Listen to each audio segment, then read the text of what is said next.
जब शरीर छूटता है तो स्वाभाविक रूप से हर जीव इस नदी की तरफ बढ़ता है। नदी ऊर्जा का एक प्रवाह है। मान लीजिए आप काल भैरव शांति करते हैं तो सभी संबंधित लोगों को इससे फायदा होता है। अगर आप नदी में विलीन हो जाते हैं तो आप वही ऊर्जा बन जाते हैं। अगर आप पार करते हैं तो एक अलग दुनिया में पहुंच जाते हैं जहां कुछ समय के लिए जीव वहीं रहते हैं।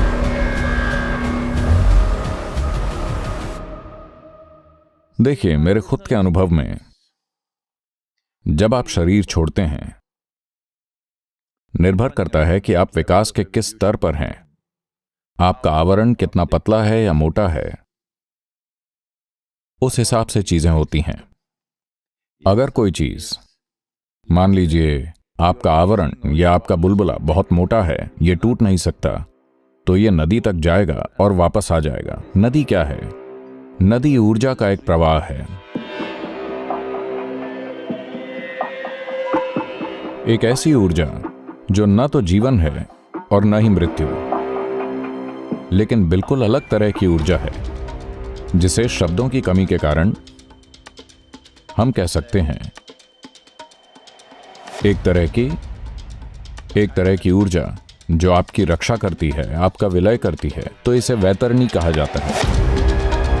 भारतीय संस्कृति में वैतरणी का मतलब है ये एक रक्षक है जो आपकी रक्षा करने में कुशल है। तो रक्षा करना क्या है?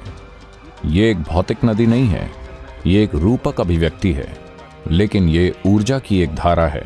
जब शरीर छूटता है तो स्वाभाविक रूप से हर जीव इस नदी की तरफ बढ़ता है। कुछ वापस आ जाते हैं, कुछ इसमें समा जाते हैं, कुछ इसे आसानी से पार कर जाते हैं, कुछ वहीं पर बस विलीन हो जाते हैं। तो अगर आप वापस आते हैं तो आपका फिर से जन्म होगा।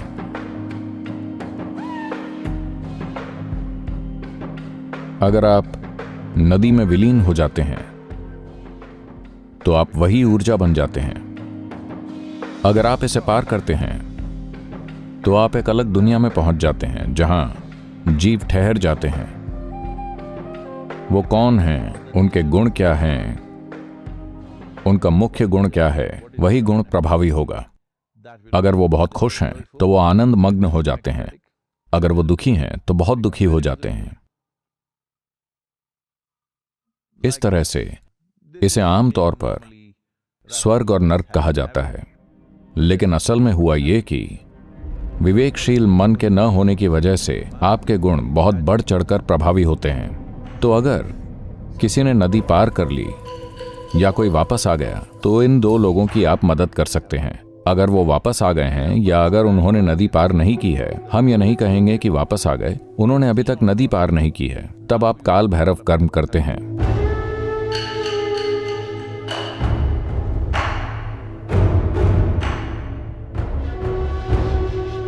अब हो सकता है आप पक्के तौर पर नहीं जानते, उन्होंने नदी पार कर ली हो, लेकिन अपने खोल की मोटाई और अपने रवैये की वजह से हो सकता है वो अप्रिय अनुभव से गुजर रहे हों।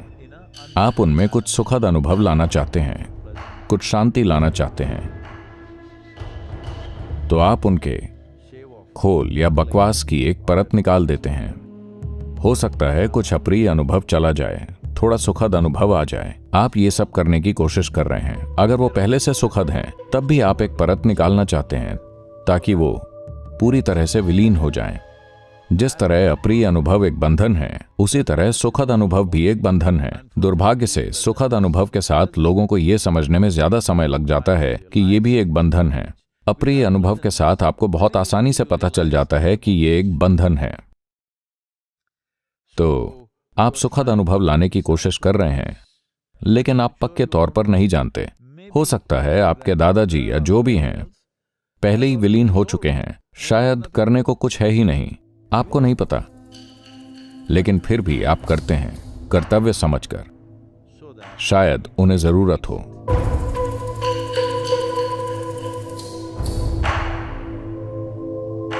शायद किसी और को। देखिए, जब आप ये काम करते हैं तो केवल उस व्यक्ति के लिए ही नहीं होता, क्योंकि एक खास ऋणानुबंध होता है जो लोगों को जोड़ता है। मान लीजिए आप अपने दादाजी के लिए काल भैरव शांति करते हैं।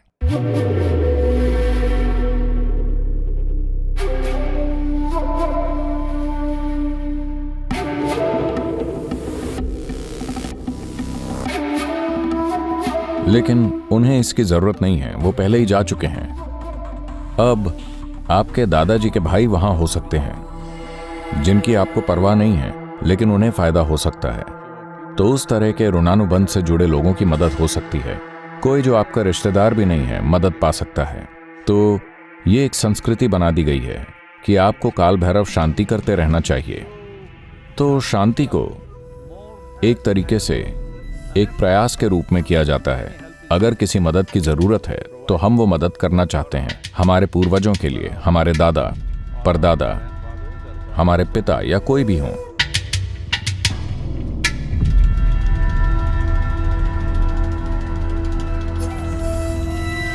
इससे फर्क नहीं पड़ता कि आपके पूर्वज वहां फंसे हुए हैं या नहीं, हमें नहीं पता। हो सकता है कि वो विलीन हो गए हों, हो सकता है उन्हें मुक्ति मिल गई हो सकता है उन्होंने वापस आकर फिर से जन्म ले लिया हो। इन सब से फर्क नहीं पड़ता। आप इसे करते रहिए ताकि सभी जुड़े हुए लोगों को फायदा मिलता रहे। पितृपक्ष का मतलब है, पितृ का मतलब केवल आपके पिता या दादा नहीं है, वो सभी जो हमारे अस्तित्व का स्रोत हैं, हमारे पितृ हैं। तो आप ऐसा सभी जुड़े हुए लोगों के लिए करना चाहते हैं। इससे फर्क नहीं पड़ता कि हम उन्हें पसंद करते थे या नहीं करते थे, हम उन्हें जानते थे या नहीं जानते थे, लेकिन सभी जुड़े हुए लोगों के लिए जिनके लिए हम कुछ कर सकते हैं, हम करते हैं।